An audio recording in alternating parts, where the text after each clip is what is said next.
Et on est parti. À toi, Ok, Cindy. ouais, bon ben bonjour à tous, bienvenue du coup dans ce live sur les réflexes archaïques en lien avec le CrossFit. Donc bienvenue à ceux qui sont là et puis ben bienvenue à tous ceux qui regarderont en replay, il y aura pas mal de gens je pense. Du coup ben aujourd'hui j'accueille Cécile qui est spécialiste dans tout ce qui est entraînement neuro et donc elle va nous parler des réflexes archaïques en lien avec le CrossFit. Donc si jamais tout au long de son intervention vous avez des questions, n'hésitez pas à les poser ou même après à la fin n'hésitez pas à lui écrire ou à m'écrire si jamais vous avez des questions. Donc bah écoute Cécile, je te laisse te présenter et puis commencer ce que tu vas nous raconter. Oui, ok. Merci, Cindy. Merci pour l'invitation. Ça me fait plaisir de parler de ça. En fait, bon, c'est un sujet que j'aime bien parce qu'en fait, c'est le CrossFit et le sport qui m'ont fait découvrir toute la partie neuro. Donc, j'ai vraiment commencé à mettre en application euh, sur moi via le CrossFit. Et puis, ça m'a aidé après à me remettre de blessures. Donc, super utile. Enfin, c'est pas le sujet aujourd'hui, mais la partie réflexe archaïque, elle est super importante. Et en termes de performance ou de mobilité, on peut vraiment voir des différences au niveau coordination aussi, etc. Donc, moi, au départ, je ne suis pas coach sportif. Le sport, c'est juste quelque chose qui fait partie de ma vie parce que j'aime beaucoup. Et la neuro, je me suis formée depuis 2 ans avec différentes applications, soit dans le sport, soit dans d'autres domaines comme les troubles d'apprentissage, où j'interviens aussi auprès de personnes âgées. Donc là, on est aussi sur le domaine de la mobilité. Euh, et en fait, c'est devenu mon métier il n'y a pas très longtemps parce que j'ai décidé de faire quelque chose qui avait du sens pour moi, plus que mon ancien métier, qui consistait à ramener beaucoup d'argent à des actionnaires. Donc ça me passionnait moins. Voilà pour la petite histoire. Donc j'ai fait un petit PowerPoint du coup comme support. Je vais vous montrer un petit peu ce que j'ai prévu. Donc le thème, c'est vraiment centré autour des réflexes archaïques et du CrossFit. Donc je vais faire un petit récap de ce que sont les réflexes archaïques pour ceux qui ne connaissent pas. Donc comme ça, il y a les bases et on sait de quoi on parle. Après, je vous donnerai quelques exemples de réflexes. Donc j'ai essayé de mettre pas mal de vidéos pour que vous puissiez vraiment visualiser à quoi ça ressemble et en quoi ça peut vous gêner. Et du coup, on verra lesquels peuvent spécifiquement vous gêner dans la pratique du CrossFit. Et après, quelques conseils pour optimiser son échauffement. Conseils génériques, puisque forcément, on ne va pas faire de travail individuel ici, mais ça peut vous donner un petit coup de main au niveau de l'échauffement. Donc, comme disait Cindy, s'il y a des questions, vous n'hésitez pas à interrompre. Par contre, je ne vois pas le chat, donc faites-le plutôt avec micro ouvert. Alors, les réflexes archaïques, je vous en ai mis un à gauche. Je pense que c'est celui qu'on remarque le plus facilement, en fait. Quand on tend les doigts comme ça à un bébé, il a tendance à s'agripper dessus. Ça, c'est un réflexe. En fait, au départ, le bébé, quand il naît, il n'a pas accès à son cortex, donc il n'a pas accès au mouvement volontaire. Il a simplement accès à ce qui est programmé dans son cerveau, la partie plus primitive du cerveau, qui sont des réflexes, qui vont lui donner certains schémas moteurs, donc, mais qui vont se faire tout seul, sans qu'il les contrôle. Et au fur et à mesure qu'il va faire ces mouvements réflexes, il va créer des connexions avec le cortex et du coup acquérir des capacités à faire du mouvement volontaire et donc développer ses schémas moteurs. Donc ces réflexes, ils sont censés disparaître au fur et à mesure, la plupart entre 0 et 3 ans, euh, mais parfois ils disparaissent pas, ils restent là. Et on parle alors de réflexes qui ne sont pas fonctionnels, mais qui peuvent être hypo ou hyperactifs. Et le plus souvent, ce qu'on voit, c'est hyperactif. Donc, je vous ai mis une petite vidéo ici pour résumer un petit peu ce que c'est. Vous la voyez là? Non, en fait, tu as dû partager que ton diapo, je pense. Donc Ouais, le du coup, il faut partage que de je la page. partage autrement. Désolée. Euh, Après, je ne sais pas si tu vas en parler, mais le temps que tu cherches le partage, Sûrement que je te spoil un peu, mais les réflexes, en fait, ils agissent sur différentes sphères. Ils agissent sur la sphère, autant sur la sphère corporelle que la sphère émotionnelle et cognitive. Donc, en fait, les réflexes vont avoir un impact sur tout ce qui va être la posture, la coordination, mais aussi sur la gestion du stress, la confiance en soi et tout ce qui est aussi l'apprentissage, la mémoire, la concentration, etc. Donc, ça joue vraiment sur les trois sphères, la sphère corporelle, la sphère cognitive et émotionnelle. C'est pas juste un réflexe comme ça qu'on a et puis voilà. Exactement. Non, tu spoil pas, c'est complémentaire, c'est parfait. Hop, je vous remets ça. Donc, c'est une petite vidéo qui était plus pour les troubles d'apprentissage, donc plus pour les enfants, mais c'est valable pour tout le monde.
Donc ça d'ailleurs, le réflexe de Moreau, c'est un des premiers réflexes que le bébé il a.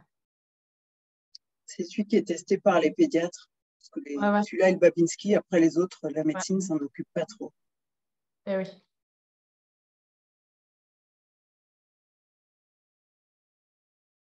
Et voilà. Donc, c'était juste pour vous donner un petit aperçu. Donc là, je vous montre sur la droite, c'est un test de réflexe de Moreau, justement.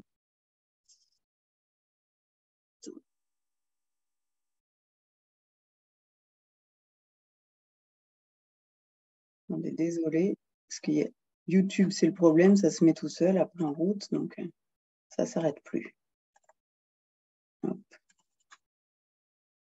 Voilà, à droite, c'est la façon dont on peut tester, une des façons dont on peut tester le Moreau. Là, on a quelqu'un qui avait un Moreau fonctionnel, du coup, qui a accepté de se mettre dans cette position. Et après, on le lâche sur 2-3 cm. Et c'est là où potentiellement le réflexe peut encore s'exprimer. Et on va avoir une ouverture de bras, comme fait le bébé. Mais des fois, on a des gens qui ne veulent même pas se mettre dans cette position-là. Et donc, dans ce cas, on sait que le réflexe est super actif, quoi. C'est quoi le réflexe de Moreau? Tu peux nous expliquer vite fait? Ouais, donc c'est un réflexe de protection. Il y en a deux, en fait, de réflexes de protection, Moreau et protection par la peur. En fait, réflexe de Moreau, donc protection, souvent on va le voir, les gens ont la chaîne postérieure très très contractée. C'est et vont avoir tendance à être plutôt agressifs quand ils sont dans une situation stressante. Donc, leur réaction de défense préférée, c'est plutôt la bagarre. Tandis que le réflexe de protection par la peur, c'est plutôt des gens qui vont se refermer sur eux-mêmes et plutôt, du coup, un comportement un peu ce qu'on appelle frozen quand ils sont stressés. C'est en fait typiquement quelqu'un qui est stressé, qui a tendance à vite monter dans les tours. On peut être quasiment sûr que le Moro est là, quoi. Après, quand on a soi-même eu le Moro et qu'on l'a intégré, les gens qui ont un Moro actif, on les reconnaît, mais alors à 10 km. Quoi. Et donc ça, une fois que c'est intégré, honnêtement, c'est, je pense, celui qui change le plus la vie en termes de confiance en soi, en termes du coup de capacité à gérer des situations stressantes sans monter dans les tours. Et souvent, ça provoque des changements. C'est-à-dire que les gens vont commencer à réfléchir à ce qui est bon pour eux sans avoir toute la pression ou ils vont accepter de prendre des risques en fait pour faire quelque chose qui est meilleur pour eux que leur situation actuelle. Ce que le Moro empêche un peu de faire parce qu'il a tendance à être réfractaire au changement. C'est-à-dire le Moro, il va préférer une zone de confort qui est inconfortable à une potentielle zone plus confortable mais qui nécessite un changement. Je ne sais pas si c'est clair dans ma façon d'expliquer. N'hésite pas à reformuler, Cindy, si tu as... Bien sûr, non, non, c'est clair. Et le réflexe de Moro, c'est, bon, après, il y en a plusieurs, mais c'est un des réflexes principaux, parce que, en fait, c'est un réflexe qui émerge au début et qui est très centré sur l'émotionnel, même s'il agit sur toutes les sphères. Mais s'il est enfin, s'il est hyperactif, par exemple, il va bloquer le mécanisme d'intégration de certains autres réflexes. Donc, c'est pour ça que c'est un des plus importants, quoi. Oui, tout à fait. C'est celui qu'on réintègre en premier parce que sinon, tout ce qu'on peut faire sur les autres réflexes va être empêché. Comme je dis, comme il est réfractaire au changement, le Moro, de toute façon, il va être très conservateur, même sur des situations qui ne sont pas saines pour la personne. Donc celui-là, on verra, il peut vraiment être intéressant à rendre fonctionnel en CrossFit pour lui-même et pour tout ce qui dépend de lui. Et souvent, quand on l'intègre lui, d'autres petits réflexes qui étaient hyperactifs vont s'intégrer tout seuls. Après, on a des réflexes comme le palmaire, donc c'est celui que je vous ai montré sur la slide précédente quand le bébé a grippe. Le plantaire, donc j'espère que là, la vidéo, c'est une petite vidéo que j'ai trouvée sur Instagram que j'ai trouvée trop mignonne. Voilà, ça, c'est le plantaire chez le bébé. Et sauf que ça, c'est censé s'arrêter au bout d'un moment. Et si ça ne s'arrête pas, du coup, tu peux expliquer ce qui se passe vite Ben, fait. je vais même vous le montrer. Ok. J'ai des bons cas de Babinski bien. Voilà. Là, vous voyez sur les jambes les convulsions que ça fait, les contractions musculaires qui montent jusqu'à la hanche, quoi. Sur le Babinski, pour tester, on part du talon et on longe le bord externe, en fait. Ouais, là, il y a les deux, hein, Babinski et plantaire. Mais Ouais. c'est voilà. Donc ça, on imagine qu'à chaque fois que le pied est en contact avec quelque chose, donc notamment avec le sol, il y a ce genre de réaction en chaîne qui se fait, quoi, au niveau musculaire. Ça veut dire qu'en fait, en termes de contrôle moteur, on n'est pas au top, quoi. On est obligé d'essayer de contrecarrer tous ces mouvements réflexes qui se font. C'est une perte d'énergie énorme. Et en termes de stabilité sur les pieds, c'est un gros, gros handicap. J'ai une petite question. Est-ce Oui, que quand on teste, par exemple, celui-là de réflexe, si on le teste sur soi-même, ça marche ou il faut que ce soit forcément quelqu'un d'extérieur qui le fasse? ça marche, mais quand tu le testes sur toi-même, tu as tendance à contrôler un peu plus. Mais par contre, moi, j'avais un gros palmaire, donc qui est l'équivalent, mais sur la main. Moi-même, ça m'énervait trop. Hein. Quand je le faisais avec un pinceau ou avec juste les doigts comme ça, j'avais tendance à... Ah, tu le vois après, c'est des gens, tu fais ça sur la main et ils ont besoin de serrer, ou tu vois. Donc oui, ça marche si tu le fais sur toi-même. Après, faut être conscient que tu risques de vouloir contrôler. Il y a des gens qui contrôlent ça très bien. Okay. Et là où du coup tu peux retester, c'est plutôt sur une situation où ils sont fatigués, ils vont moins réussir à contrôler et là tu vois le réflexe qui s'exprime beaucoup plus. Ok, merci. Je vais vous montrer ce que ça donne après intégration, juste pour que vous voyez que ça peut se corriger quand même. Donc Ce que c'est je la voulais même. Ce que je voulais compléter de dire sur ton Babinski, c'est qu'effectivement, comme tu dis, le pied, du coup, il réagit comme ça quand il est au contact d'un objet. Et donc, on peut imaginer ce que ça fait quand il est au contact du sol. Et en fait, le Babinski, il participe à la mise en place de la voûte plantaire. Donc, il peut entraîner, en fait, des pieds, entre guillemets, hyper pronateurs, donc des pieds plats, même si j'aime pas trop ce terme, mais il peut entraîner des pieds plats, une marche sur l'intérieur ou l'extérieur des pieds. Il peut entraîner, par exemple, si le réflexe de Babinski, il est hyper actif, il peut y avoir en fait un poids du corps qui est toujours sur le côté externe du pied, ou alors s'il est hypoactif, c'est des gens qui vont marcher plutôt sur le bord interne. Donc, ou alors, vous pouvez voir des gens qui marchent beaucoup sur la pointe du pied. Ça peut être lié à un Babinski qui est pas, qui est mal intégré. Et du coup, ben, on peut imaginer ce que ça fait corporellement sur, comme impact sur le genou, sur la hanche et le reste du corps.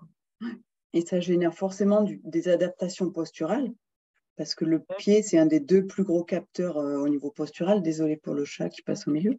Et, et donc, un pied très valgus ou très varus ou marcher sur la pointe du pied, forcément, il y a des adaptations posturales qui créent des déséquilibres qui peuvent après générer des douleurs à terme. Donc, c'est sûr que c'est important. Ça a l'air de rien comme ça, mais c'est super important. Et pour info, donc, la petite ado là, sur laquelle je l'ai réintégrée, elle avait du mal à faire ce qu'elle voulait en skate. Elle n'était pas très équilibrée sur son skate. Et depuis qu'on a rééquilibré les réflexes plantaires, puis je lui ai donné des petits trucs aussi pour stimuler le dessous de son pied, ben, quand elle fait ses exercices avant d'aller faire du skate, elle m'a dit que ça n'avait rien à voir, quoi. Là, elle fait ce qu'elle veut. Si elle ne les Ah bah, fait pas, c'est elle est plus étonnant. bonne à rien. Bah, j'avais eu le cas parce que moi, je propose de la RIAB principalement et j'utilise beaucoup la neuro, la posture et tout. Et moi, mon truc, c'est les sports de force, tu sais, force athlétique et tout. Et j'ai un athlète à qui j'ai réintégré le Babinski. En fait, parce que le Babinski, on rentre un peu plus dans les détails, mais il est lié en fait à la chaîne poste et à la nuque. Et en fait, le réflexe plantaire, par exemple, il sert à s'accrocher dans le sol. Et du coup, vous avez besoin d'avoir, en fait, votre gros orteil, il active toute la chaîne poste. Et c'était un athlète qui n'était pas du tout stable en squat parce que son gros orteil, il n'avait aucun contrôle moteur. Et en fait, on a testé, il avait pas mal de réflexes, donc Babinski, plantaire et tout ça. Et on a réintégré ça. Et maintenant, son squat, on n'a pas cherché à faire du renfort fessier, genre ah, tu as une perte d'appui au niveau du pied, tu as les genoux qui rentrent, ben, c'est les fessiers. Non, là, sa force au niveau moyen fessier, ça allait très bien. Il y avait juste un problème de réflexe archaïque et de gros orteils où il n'y avait aucun contrôle moteur. Et du coup, ben, il ne pouvait pas forcément activer sa chaîne poste correctement et s'ancrer dans le sol comme il fallait pour faire un squat, quoi. Ouais, et faire de la muscu là-dessus, ça aurait été vraiment une erreur parce que du coup, tu renforçais le déséquilibre postural que le réflexe avait créé, quoi. Donc, Moro, on en a parlé. Après, RTAC, c'est réflexe tonique asymétrique du cou. J'ai pas de vidéo de gens où c'est positif. En tout cas, ceux que j'ai pas forcément l'autorisation de partager. Mais je vous ai mis là une vidéo pour que vous voyez comment on le teste. Hop. Et en fait, quand il est positif, quand je tourne la tête, les bras tournent avec. Alors, soit les bras, soit la personne contrôle beaucoup. Et du coup, on va sentir une tension au niveau trapèze, comme une rotation de buste, mais qui est contrôlée et qui va suivre la tête. En fait, c'est un réflexe qui fait que quand le bébé tourne la tête, il va tendre le bras du même côté. C'est ce qui lui permet de découvrir le monde. Donc, super utile quand on est bébé, beaucoup moins dès qu'on est un peu plus grand. On n'a qu'à imaginer un gamin qui essaye d'apprendre à faire du vélo. Si à chaque fois qu'il tourne la tête, il a les bras qui partent, il risque de tomber. Et ça arrive, j'en ai vu. Et on va lui dire, mais remonte sur ton vélo, putain, c'est encore une fois. Mais Bah regarde oui, ce que tu fais. Mais oui, non, mais en fait, il ne peut pas faire autrement. oui. Et du coup, le RTAC, en fait, il participe au développement principalement de l'audition, de la vision. Et en fait, il donne la capacité de s'orienter par rapport à sa ligne médiane.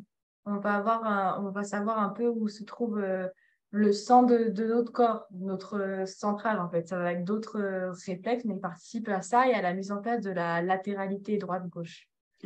Et au niveau coordination, du coup, il est super important. Et puis un petit dernier, parce que là, j'ai un cas très intéressant sur le galant.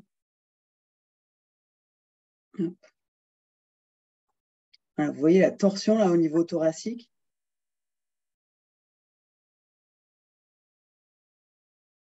Là, je ne sais pas si vous avez le son, mais il me dit, mais je ne peux rien y faire, quoi. Je ne contrôle pas le truc. Et ouais. Et ça, c'est un truc, par exemple, donc en fait, c'est un réflexe qui se met en place quand le bébé, il va sortir, quand la mère va accoucher, en fait, pour passer le col de l'utérus, pour se mouvoir et naître, en fait. Et si du coup, il est mal intégré, plus tard, comme on l'a vu sur la vidéo, ça va faire une personne qui est sensible quand on le touche au niveau du dos. Et du coup, ben, par exemple, ce qui va se passer plus tard à l'école chez un enfant, on va lui dire, mais tiens-toi bien sur ta chaise quand tu es en cours et tout. Sauf que sur le corps, il a le t-shirt, le pull, il est en contact avec la chaise. Donc, en fait, on va dire que c'est un enfant hyperactif parce qu'il bouge beaucoup, parce que la chaise, elle le gêne, etc. Alors que pas du tout. C'est juste qu'il a un réflexe spinal de Galant qui est mal intégré. Exactement. Et du Alors coup, le maintenant, réflexe pardon. spinal de Galant, au niveau de la posture, pardon, il participe à plein de trucs, mais à la coordination, surtout haut, bas, avant, arrière. Il fait le lien entre jambes et l'axe du corps. Enfin, je crois, si je ne dis pas de bêtises. Ouais, Corrige-moi. c'est ça. Et puis après, on va voir du coup les applications au niveau CrossFit, en quoi ça peut gêner. Yes. Au niveau palmaire, je pense que c'est assez évident. C'est comme pour les plantaires et Babinski, quoi. Si à chaque fois que je mets quelque chose dans ma main, j'ai envie d'enlever, on peut imaginer que tout ce qui est gym suspendu ou tout ce qui nécessite du grip, ça va être compliqué. Donc, Et oui, vas-y, je t'en pardon. prie. Le palmaire, ouais, c'est celui où, que tu as montré avec la main, où le bébé il ferme sa main quand il agrippe. Ouais. Et Ouais, du c'est ça. coup, c'est pas un grip qui est contrôlé. Donc, en général, c'est des gens qui vont pas utiliser forcément les bons groupements musculaires, et j'en parle en connaissance de cause, sur de la gym suspendue, qui vont être tout sur les biceps et qui vont pas réussir à engager les dorsaux parce que la sensation au niveau du grip, elle est trop prégnante et voilà, du coup, on n'a pas le contrôle moteur à 100% de ce qu'on fait, quoi. Et Et en en fait, général, c'est des grips qui sont vite affaiblis. ouais, c'est ça. Et le problème, c'est qu'en général, quand ton grip il va pas, ben, on va te faire du travail de grip, ce qui n'est pas en soi une mauvaise chose. Mais on va voir que ça fait toujours rien. Donc, on va faire quoi? On va te rajouter encore du travail de grip. Et ce qu'on fait, c'est qu'on est juste en train d'alimenter encore plus la dysfonction qui existe au lieu de faire un travail efficace qui pourrait corriger ce travail de grip. Donc, en fait, quand il y a un truc qui marche pas, qui va pas trop bien, en général, on met directement une solution qui a l'air toute faite, genre mon grip va mal, donc je fais du travail de grip, ce qui est logique. Mais si on voit que ça va toujours pas, ben c'est peut-être qu'il y a un truc un peu à aller voir, faut peut-être aller voir la base, aller voir un peu plus loin que juste du travail de grip. Parce que tu as beau faire du travail de grip, de grip, de grip, si tu as un réflexe d'agrippement, si tu as le réflexe palmaire, bah, il se passera rien. Tu fais du travail de grip, mais ton grip, il reviendra pas. Donc, il faut aller voir ce qu'on était à la base, donc les réflexes archaïques. Et c'est tout l'intérêt de l'apport de la neurofonctionnelle sur les entraînements. Enfin, je suppose que tu l'utilises aussi comme ça, c'est d'individualiser. Parce que finalement, on est Ah oui. tous différents. Et si tu appliques juste le même protocole pour tout le monde, c'est sûr que tu laisses plein de gens sur le bord de la route, quoi.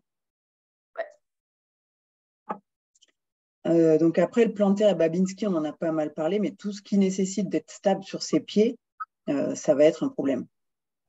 Donc tout ce qui est haltéro et encore plus avec une barre au-dessus de la tête, il faut imaginer que du coup, le cerveau, lui, sa mission, c'est de voir qu'on est en survie. Et qu'on va survivre, c'est notre survie. Donc, s'il voit qu'on est en sécurité, il va nous laisser faire ce qu'on veut. S'il ne se sent pas en sécurité, il ne nous laissera pas faire ce qu'on veut. Donc, on imagine que s'il ne se sent pas stable sur les pieds, il n'a pas du tout envie de mettre une barre de 40, 50, 70 kilos au-dessus de la tête, quoi. Donc, tout ce qui est haltéro va être compliqué par les réflexes plantaires ou Babinski. Courir, ça peut être un souci aussi, parce qu'à chaque impact, on va avoir tout ce que vous avez vu, quoi, tous les muscles qui se contractent alors qu'ils ne devraient pas. Donc, on est tout le temps en train de lutter contre des mouvements qui sont des mouvements parasites, donc qui en plus vont faire perdre de l'énergie inutilement. Après, tout ce qui est moraux et réflexes de protection, on les voit beaucoup, enfin, ils vont pas mal bloquer au niveau des positions de handstand. Le moro, il faut savoir que les gens qui ont un moro actif, ils ne peuvent pas mettre la tête en arrière comme ça. À chaque fois qu'ils basculent la tête en arrière, c'est très lié au système vestibulaire, hein, ce réflexe-là. Ils se sentent mal. Donc, ils vont contracter toute la chaîne postérieure. Donc, clairement, mettre la tête en bas, ce n'est pas une bonne idée pour ces gens-là. Sur le Moro, vous allez retrouver beaucoup de personnes qui ont le mal des transports, qui se sentent assez instables au niveau de leur équilibre, qui ont une hypersensibilité à la lumière, au son, etc. Et du coup, tout ce qui est manque de souplesse chaîne postérieure. En général, simplement aller toucher les doigts de pied, ça demande beaucoup de mobilisation. Et là, je parle de mon cas perso. Quand j'ai réintégré mon moro, j'ai gagné au moins 5 cm là-dessus, sans rien faire. J'ai gagné plus en une intégration de 5 minutes qu'en 8 semaines d'étirement. Ça ne veut pas dire qu'il ne faut pas faire de mobilité et d'étirement, mais les deux sont complémentaires. Et la mobilité est encore plus efficace quand on a intégré ces réflexes, forcément. Tu as parlé du RPP juste avant ou pas? Parce que là, je le vois écrit, mais tu en as Oui, parlé. parce que c'est un réflexe de protection aussi. Après, l'impact sur le CrossFit, je ne l'ai pas vraiment mesuré. Mais je suppose que ça peut quand même bloquer. Oui. Je pense à des trucs tout bêtes, mais tu sais, en CrossFit, on met souvent la musique hyper fort. Oui. C'est des choses qui peuvent t'empêcher d'être performant parce que c'est juste un signal qui va avoir tendance à te mettre en réflexe de protection. Tu peux expliquer vite fait en 2 mots ce que c'est le réflexe de paralysie par la peur, vu qu'on n'en a pas trop Ouais, parlé. donc c'est un des deux réflexes de protection, donc avec le moro, où là, il va s'exprimer plutôt par un repli sur soi, là où le moro, comme j'ai dit, c'est plutôt des gens qui vont avoir tendance à être agressifs et leur réaction privilégiée, ça sera plutôt d'aller se battre ou de fuir, mais souvent plutôt d'aller à la baston. Réflexe de protection par la peur, il est là pour protéger, mais du coup, ça va être plutôt ce qu'on appelle le freeze. C'est-à-dire, je ne bouge pas et je reste là et voilà, je me protège comme ça en m'isolant de la source de ma peur, en fait.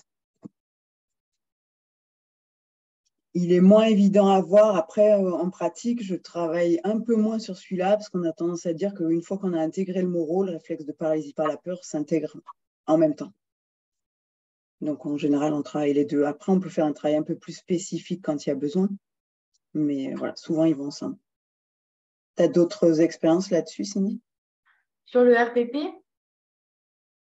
Oui.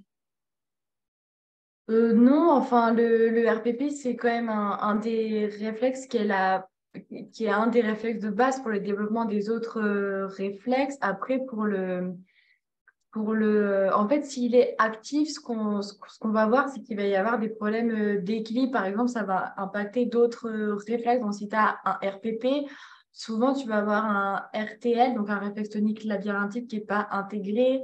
Tu vas avoir un réflexe d'agrippement palmaire et plantaire qui sont assez actifs. Tu vas avoir, par exemple, un schéma postural d'ouverture. Enfin, tu vas avoir pas mal de choses. C'est un réflexe qui participe en fait au développement des autres. Et de toute façon, c'est comme tous les autres, tu vas avoir certains réflexes qui vont en bloquer d'autres. Et si par exemple, on disait tout à l'heure que Moreau, il pouvait bloquer d'autres réflexes, ben, le RPP, par exemple, il va pouvoir bloquer le RTAC, le Babinski. Mais après, oui, en général, si on voit que le Moreau, il est bien intégré, en général, il n'y a pas de problème avec le RPP. Après, si je vois que, par exemple, moi, si je teste un Moro et que je vois qu'il est bien intégré, je ne vais pas forcément tester le RPP. Mais si je vois qu'il n'est pas hyper bien intégré, le Moro, je vais aller voir du côté du RPP. Mais voilà. Après, c'est un réflexe qui se teste un peu différemment que les autres. En fait, c'est surtout une question de surprise. Tu sais, tu vas surprendre la personne et tu vas voir comment est-ce Les qu'elle gens qui réagit. sursautent, ouais. Ouais, voilà. Après, dans tous les cas, quand on est face à un stress, on va avoir un réflexe qui se réactive. C'est logique si notre vie elle est en danger. Si on traverse la route et qu'il y a une voiture qui fonce sur nous, notre réflexe fait qu'on va partir vite. Mais tu as des gens où le réflexe il va s'activer pour tout et n'importe quoi, pour un tout petit truc. Donc là, c'est là que ça va poser problème. Oui, c'est vrai que c'était intéressant de préciser qu'on ne cherche pas à se débarrasser des réflexes. On cherche à ce qu'ils soient fonctionnels, c'est-à-dire qu'ils s'activent au bon moment et avec le bon dosage, quoi. Parce qu'il y a quelques personnes qui ont des réflexes hypoactifs, et là, c'est dangereux parce que ça veut dire, par exemple, quelqu'un qui va tomber et qui ne va pas avoir le réflexe de se rattraper à quelque chose. Euh, Voilà. Et j'en ai vu des cas comme ça. Et du coup, ça peut être quand même un peu dangereux, quoi. mais ça, c'est clair, ouais. Tu es au milieu de la route pour traverser, tu vois une voiture qui arrive et puis tu bouges pas. Ça peut être problématique, ouais. Légèrement. Donc après, un autre réflexe qui peut nous gêner en CrossFit, c'est RPT, c'est réflexe de protection des tendons. Donc ça, je ne vous ai pas montré comment on le testait, mais en général, c'est juste, on pousse un peu la personne dans le dos et on voit si elle fait un pas en avant ou pas. Et donc les gens qui ont ce réflexe hyperactif, ils ne vont pas bouger, quoi. Ils vont avancer, mais ils ne vont pas faire le petit pas en avant. Donc ça, c'est les tendons qui sont bloqués, quoi. En fait, quand tu les pousses, au lieu qu'ils fassent un pas vers l'avant, ils vont faire ça. Ils vont pas forcément avancer. Tu m'as vu? Ouais, ouais, ouais. Ok. Ouais, ils vont pas forcément faire un pas vers l'avant. Et le RTP, il participe en fait à l'équilibre entre l'avant et l'arrière du corps. Ça, c'est assez important de le dire. Et puis souvent, du coup, quand il est hyperactif, on voit que c'est des gens qui n'ont pas une bonne mobilité de cheville. Et ça peut faire des squats qui sont un petit peu difficiles, euh, ou ça peut entraîner des shifts, parce qu'on va essayer de compenser, quoi. Bon, celui-là, moi, mon expérience, c'est qu'il se réintègre quand même assez facilement. Après, ils se réintègrent tous facilement à partir du moment où tu cernes quel réflexe principal la personne elle a besoin de réintégrer et où la personne va faire les exercices chez elle 5 minutes par jour. Pendant 6 semaines. Voilà. De toute façon, dans tout ce qu'on fait en euros, mais c'est pareil dans les programmes sportifs, bah oui, il y a un petit investissement nécessaire. Le changement ne se fait pas tout seul, quoi. Ensuite, le RTAC, donc on en a parlé, c'est le réflexe tonique asymétrique du cou. Donc là, on a dit c'est plutôt un manque de coordination, des gens qui vont mélanger la droite, la gauche. Euh, donc, ça peut rendre pas mal de mouvements un petit peu compliqués, surtout quand c'est un petit peu plus technique.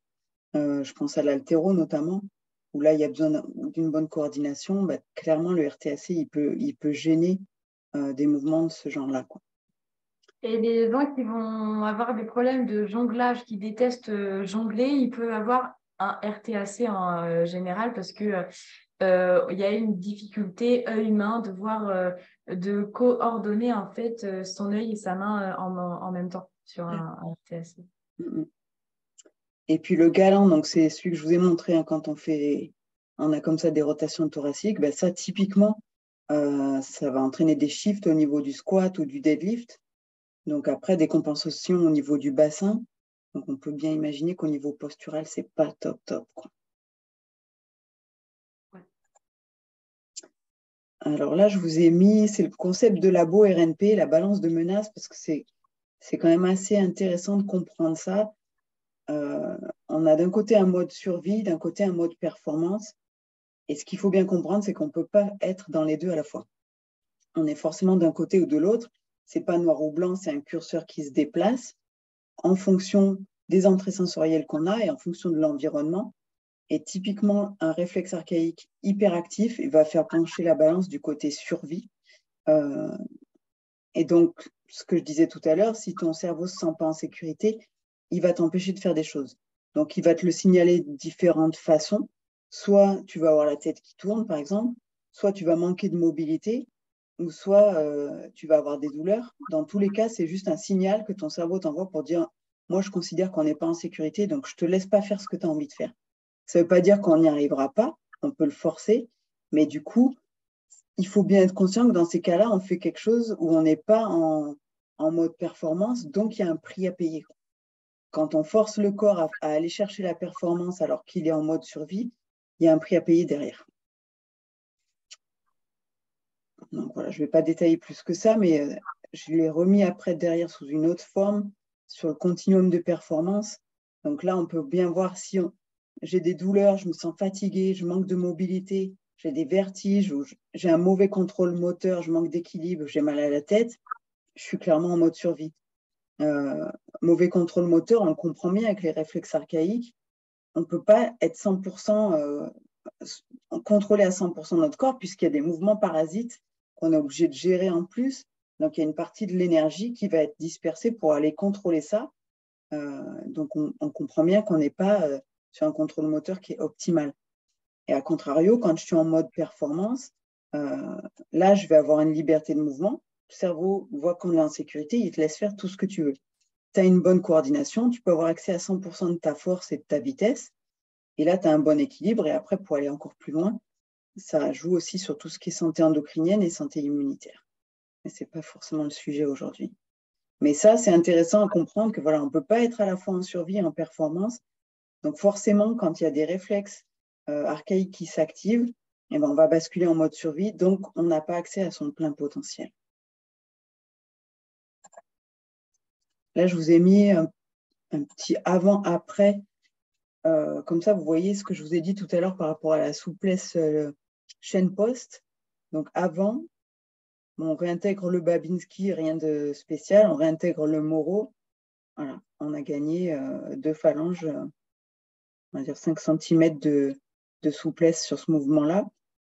Et c'est valable aussi pour la mobilité d'épaule. Et là, on voit que les 2 réflexes sont améliorés. Voilà, Ce que tu es en train de nous dire, c'est que juste en jouant sur les réflexes archaïques et sans faire d'étirements, de massage, etc., on peut gagner en amplitude de mouvement et corriger une posture. Oui, exactement. Ça, c'est juste après l'intégration. Donc, l'intégration, ça prend, mettons, 3 minutes. Et après, tu retestes et tu as ça. Donc, c'est quasi instantané. Après, bien sûr, ça s'entretient. Si tu fais jamais de mobilité, que tu fais pas les exercices, parce qu'après l'intégration, on considère qu'il y a 6 semaines où il faut faire des exercices qu'on appelle d'auto-renforcement pour finir d'intégrer le réflexe. Si on ne le fait pas, le réflexe va revenir. Le réflexe, il peut aussi revenir s'il y a un événement traumatique. Un réflexe peut se réactiver et peut redevenir hyperactif. Mais sinon, s'il n'y a pas d'événement traumatique, qu'on a fait l'intégration, qu'on a fait les 6 semaines d'exercice, on va garder cette base de mobilité qui est le signe que le cerveau se sent plus en sécurité, donc il te laisse aller plus loin dans tes mouvements.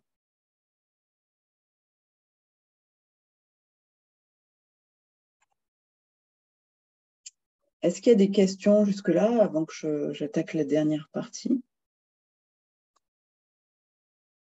Moi, j'anticipe peut-être des questions qu'on va poser. Est-ce que on peut se réintégrer ces réflexes soi-même? Je pense qu'on va me poser la question. Ouais, ça dépend quelle méthode tu utilises. En fait, il y a plein de façons. Moi, ce que j'aime bien, c'est l'intégration isométrique. Et là, du coup, tu ne peux pas te le faire tout seul. Il faut quelqu'un qui t'aide, donc qui va positionner ses mains sur tes bras, tes jambes et qui va te demander de pousser. Donc, travailler en isométrie. Bah, ça, du coup, tu ne peux pas le faire tout seul. Isométrie, de toute façon. Ouais, je suis d'accord. Après, par contre, tu as plein d'autres petits exercices. Par exemple, pour le Moro, tu peux aussi te mettre un sac de grains sur la tête et le faire tomber dans tes mains ou sur tes pieds. Donc ça contribue à l'intégrer. Moi, mon expérience, c'est que si tu fais que ça, c'est hyper long. Alors que si tu fais l'intégration isométrique et après ton exercice d'auto-renforcement, vraiment en 6 semaines, c'est bon. Ouais, c'est ça. Après, faire des exercices sans que tu aies eu la réintégration par quelqu'un, par un professionnel, c'est toujours mieux que de rien faire du tout. C'est vrai. Tu peux avoir tout ce qui est bercement aussi, qui sert pour plusieurs réflexes. Donc ça, c'est top parce que du coup, tu peux en intégrer plein avec quasiment le même mouvement. C'est sûr que c'est mieux que de rien faire, mais ça peut être plus long que de faire une intégration isométrique. Mais après, il y a plein de possibilités et donc ça laisse quand même de la place. Il y a quelque chose dans le chat. Oui, Laurent s'en Ok, va. Laurent, Pas de souci, avec merci plaisir. d'être venu. Pas de soirée. Donc là, l'idée, c'est de montrer quelques petits exercices, justement, que tout le monde peut faire tout seul, par contre. Et c'est un peu générique, mais qui permettent déjà de désactiver un petit peu, juste pour la période de l'entraînement, les réflexes qui peuvent être présents. Donc les deux premiers, c'est tout bête, hein. C'est stimulation tactile pieds et mains, idéalement avec...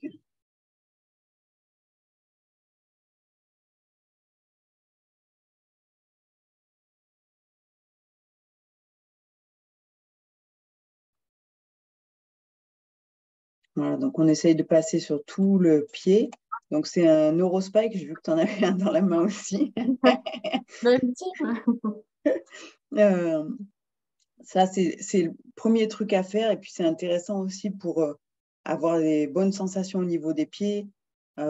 Bien les sentir, c'est aussi être plus stable. Donc, moi, c'est un truc que je conseille en haltéro ou avant des travails de force comme du squat, back squat, front squat. C'est déjà au minimum de faire ça. Et après, on peut aussi aller frotter avec les zones qu'on sent moins bien sur le sol. Le pied, idéalement, il doit être en appui sur le gros orteil, le bord externe et le talon. S'il y a une zone qu'on sent moins bien, on peut la frotter avec ça. Et du coup, après, on refait le test et on se sent mieux. Et du coup, si on est bien sur les trois appuis, c'est un pied stable. Et là, le cerveau se sent en sécurité. Et bon, comme on l'a dit plein de fois, il se sent en sécurité, il te laisse faire ce que tu veux. Et franchement, ça fait la différence. Surtout, je trouve, sur des mouvements comme le snatch, où tu as une barre au-dessus de la tête, donc tu as encore plus besoin de te sentir en sécurité sur tes pieds. Mais après, ça évite aussi de faire des squats, surtout si tu es sur des charges lourdes, faire des squats qui sont un peu pourris, où tu vas tourner au niveau du bassin ou tourner au niveau des épaules, parce que ça, c'est des compensations que ton corps va chercher, parce que le cerveau n'est pas d'accord avec ce que tu es en train de faire, quoi. Donc, si déjà au niveau de tes pieds, tu es bien stable, tu vas gagner en qualité de mouvement là-dessus. Par contre, faites pas si vous faites des stimulations tactiles, faites pas après des overhead squats en chaussures de running, hein. Non, ça sert à rien. Non, Et après, du coup, c'est un autre débat. On pourra refaire un webinaire sur les, c'est sûr, sur les chaussures. c'est sûr. C'est hyper intéressant, hein. Parce que Et du coup, par contre, pour ceux qui, par exemple, ceux qui vont avoir un grasping très fort ou un Babinski très très fort, il y a différentes neurospikes. Il y en a qui sont plus ou moins pointus, du coup, qui piquent plus ou moins. Il faut y aller progressivement parce qu'il y a des gens pour qui juste tenir une balle dans la main, ça va être insupportable. Donc, si jamais c'est trop trop dur pour le moment de supporter des picots, faites-le avec une balle normale. En fait, il faut toucher des choses tout le temps. En fait, on est habitué aujourd'hui, on vit dans un monde très aseptisé, on met des chaussures, des chaussettes, on touche plus rien. Il faut juste toucher des trucs, toucher des pommes, toucher des arbres, toucher la terre, toucher des pierres, en toucher des fait, trucs. il faut se refaire des tapis d'éveil, tu sais, avec des textos Oui, c'est différents. ça. Hum. C'est ça, c'est la base. Ouais. Et oui, comme tu dis, des fois, commencer par ça, c'est déjà trop. Après, ça peut être juste froisser un papier, faire une boule de papier et toucher ça déjà. Euh, et puis, au niveau des pieds, c'est marcher un peu pieds nus aussi, hein. Oui, c'est ça. Mm. C'est, en fait, enfin, c'est bouger dans tous les sens et explorer plein de trucs avec son corps, quoi. Faut juste revenir à la base pour regarder comment les bébés bougent et il faut faire comme eux. Mm. C'est ça. Sauf qu'il ne faut pas marcher sur la pointe de pied. Oui. Ça parce que j'ai eu des grosses discussions avec des gens, parce que j'ai une formation par ailleurs qui est juste sur le pied fonctionnel. Et, euh, et des gens qui me disaient, ouais, mais les bébés, ils marchent sur la pointe des pieds, donc c'est que c'est bon. Bah non, parce que le bébé, il n'a pas, c'est pas tous ses patrons moteurs, donc il marche sur la pointe des pieds parce qu'il ne sait rien faire d'autre. Et le Oui. bébé a le pied plat parce qu'on est tous avec le pied plat. Après, quand il a utilisé son gros orteil correctement en propulsion, son arche plantaire s'est formée et du coup, la marche devient différente et elle est censée être une attaque talon, bord externe du pied, les orteils et on termine par une propulsion sur le gros orteil. Donc voilà, juste une petite aparté sur le Ah, fait que sinon, on peut tout faire comme les bébés, sauf ça. ouais, non, mais de toute façon, c'est comme je le dis souvent, par exemple, on parle souvent de bar-foot et tout, et de pieds que, en fait, on compare, tu sais, notre pied en général, le pied qui est resté dans une chaussure pendant 30 ans, etc., à un pied de bébé qui est assez carré. Mais en fait, il ne faut pas chercher à tout prix à imiter le bébé surtout parce que lui, il y a plein de choses qu'il n'a pas encore mis en place. Là, ce qu'on dit du coup dans notre live, du coup, c'est d'imiter un peu le bébé dans tout ce qu'il fait. Donc, tu peux marcher sur la pointe du pied, mais dans un exercice que tu vas faire qui dure 1 minute, tu ne vas pas chercher dans ta vie de tous les jours à marcher sur la pointe du pied, ça n'a pas de sens. Donc, il faut bouger de façon globale, comme les bébés, il faut tout regarder, il n'y a pas de mauvais mouvements. Il ne faut juste pas chercher à avoir 24 heures sur 24 les mêmes patterns que les bébés, tout le temps. C'est logique. Et d'ailleurs, d'une manière générale, ce qu'il faut savoir aussi, c'est qu'au niveau de nos connexions cérébrales, ce dont on ne se sert pas, on va le perdre. Donc, au plus on introduit une variété de mouvements qui est grande dans nos entraînements ou notre vie de tous les jours, et au plus on va renforcer des connexions et on va éviter d'en perdre, on va éventuellement en créer d'autres.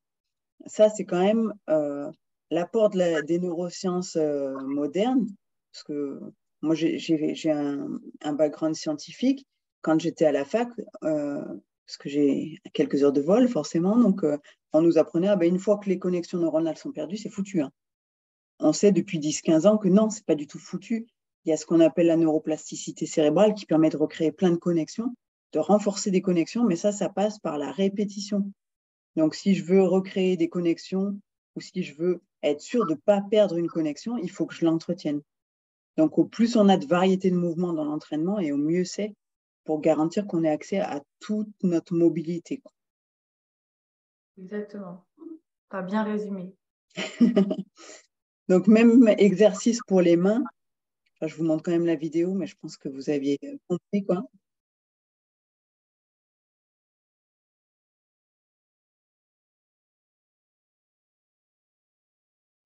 Voilà, ça, c'est à volonté. Hein. Le neurospike, on peut y aller à volonté.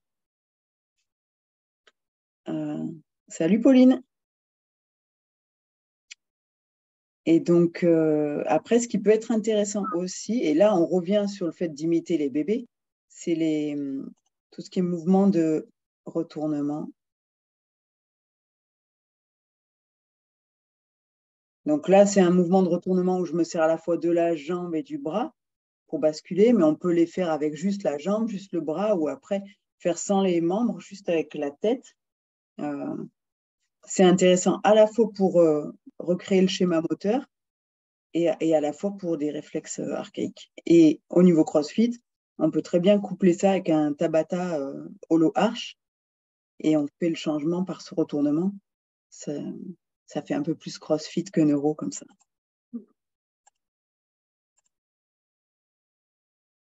Et le dernier mouvement que je vous proposais du coup à l'échauffement, c'était des flexions latérales. Donc ça, plus pour le galant, pour éviter les shifts au niveau du bassin. Hop. Voilà, donc on appelle ça le poisson. On peut le faire soit comme ça, allongé sur le ventre. Donc en gros, je vais aller incliner le thorax pour aller chercher comme si je voulais attraper mon genou. Soit on peut le faire aussi à quatre pattes. Même principe, je suis à quatre pattes et je vais essayer d'aller voir quelque chose qui serait posé, par exemple, sur la partie sacro-iliaque, sur mon dos, quoi, sur le bas de mon dos. Par contre, je vous dis tout de suite, si vous faites ça dans une salle commerciale, on va vous regarder chelou. Hein. C'est clair, c'est pour ça que je disais le Tabata Hollow Arch, ça passe tranquille, quoi. Ouais. Après, la balle, c'est discret. Le poisson, un peu moins. Une fois, je faisais un bercement avec des saccades oculaires en même temps. J'étais au sol. Il y a quelqu'un qui m'a demandé si ça allait. Du coup, j'ai dit oui. Et la personne pensait que je faisais une crise d'épilepsie. D'accord. Oui, après, les gens vous regardent bizarre, mais après, quand ils voient les progrès, ils deviennent un peu plus curieux de comprendre ce que vous avez fait à l'échauffement, quoi. Et voilà, c'est tout ce que j'avais pour vous, mais s'il y a des questions ou des partages d'expérience, on peut continuer à discuter. Ok, t'as des questions, Flo ou... il y a Pauline qui est partie. Il y a Pauline qui est partie, mais il y a Pauline qui est arrivée. Il y a une autre Pauline qui est arrivée, ouais. Ouais. Non, c'est juste que j'ai switché d'appareil, c'est pour ça. Ah, donc c'était toi, c'est la même Pauline. Ouais, c'est la même. C'est bon. D'accord. Pour revenir non, au RPP, vas-y. après, je pense que ça peut être intéressant au niveau émotionnel si, par exemple, tu es frozen devant une barre ou quelque chose de gros, enfin, de gros, important, quoi. Mm, mm. Ouais, c'est vrai que ça peut être. Je n'avais pas trop fait le lien, mais effectivement, ça peut bien être une des raisons qui te bloque des fois. Tu sais, quand tu sens que mentalement, tu as, ouais, t'as franchi un seuil où là, du genre ta barre en clean, elle est là, quoi, et tu n'arrives pas à passer les coudes parce que tu chutes pas. C'est peut-être ça. C'est vrai que ça peut être intéressant de tester. De toute façon, le RPP sur l'émotionnel, il est à la base de la confiance en soi, de l'estime de soi. Donc, forcément, quand tu es devant une barre qui te semble lourde, tu vas pas forcément avoir confiance au monde qui t'entoure, en toi. Donc, forcément, ça va être compliqué d'avoir un RPP assez présent. C'est qui posait la question? C'est Pauline. Ah, ok. Ok. Ok. Bah, écoutez, si vous n'avez pas de questions, bah, on peut arrêter le... Si, j'aurais peut-être une petite question. Est-ce que, du coup, est-ce qu'on peut considérer que les personnes qui sont chatouilleuses sous les pieds, c'est des personnes qui pourraient potentiellement avoir Ah oui, des oui, soucis? tout à fait. Oui. Ok. Mille fois. Et du coup, c'est complètement lié ou des fois, ça peut pas être ça? Tu considères à 95% que c'est complètement lié. Mm. Ok. Faut que tu testes si tu es chatouilleuse sous les pieds, il faut que tu testes ton Babinski, ton plantaire, voir si quand tu testes, tu as un pied qui se retire complètement, qui s'agrippe ou qui part complètement en extension. Mais en général, une hypersensibilité, même au niveau des mains, sur les neurospikes, par exemple, tu as des gens, tu vas leur stimuler la main comme ça avec une neurospike où il y a un stylo, ça va être désagréable de ouf pour eux. Ils vont avoir envie de se gratter, ils vont avoir la main qui va bouger, ça va les chatouiller. Tu peux être quasiment sûr qu'ils ont un réflexe d'agrippement et qu'il va falloir aller voir de ce côté-là. Donc sur le pied, si tu es hyper chatouilleuse au niveau du pied, il faut que tu testes tout ce qui va être Babinski, plantaire, etc. Et en général, on considère vraiment à 95% du temps que c'est lié à un réflexe archaïque. Ouais. Ok. Si la sensation, elle persiste parce que ça chatouille, même quand tu n'as pas le réflexe, si tu veux. Mais sauf que dès que tu arrêtes, la sensation, elle s'arrête.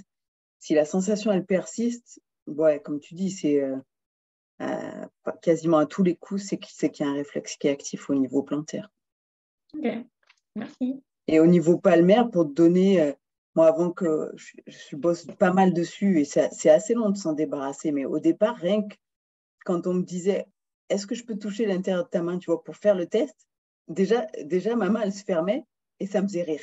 Donc, pour dire, tu vois, rien que le fait de faire la projection mentale du truc, le réflexe, il s'est activé, quoi. Donc, Ok. maintenant, ça va, hein, ça va mieux quand même. Je me suis soignée. Ok, bah non, mais il y a plein de trucs, parce que je sais que moi j'ai très très peur du handstand de me mettre la tête en bas, donc que je vais aller voir Ouais, il un peut peu y le avoir. Moro peut-être. Ouais, après, ça ne veut pas dire que tu ne peux pas y arriver en ayant un mot actif, mais par contre, tu vas Ouais, enfin, dépenser c'est pour tellement aller à d'énergie. contre.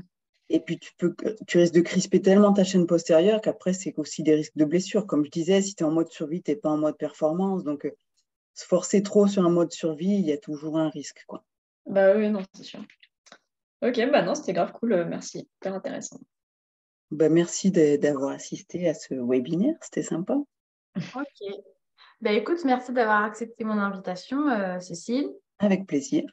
Et puis, ben, merci à ceux qui étaient là. Il y en a entre-temps qui sont partis, il y en a d'autres qui sont venus. Bref, ben, merci à tous ceux qui auront regardé, qui ont participé au live, puis à tous ceux qui regarderont en replay. Si jamais par la suite vous avez des questions, ben, n'hésitez pas à les poser à Cécile ou à moi. On vous répondra avec plaisir. Et du coup, ton compte Insta, c'est... Oui, on peut... Ouais, voilà, c'est écrit. Ouais, LRP, je vais la trouver. réponse est en toi. Ouais. Ok. Merci beaucoup et bonne soirée. Très bonne Bonne soirée. soirée! Bonne Bye. soirée, merci. Ciao.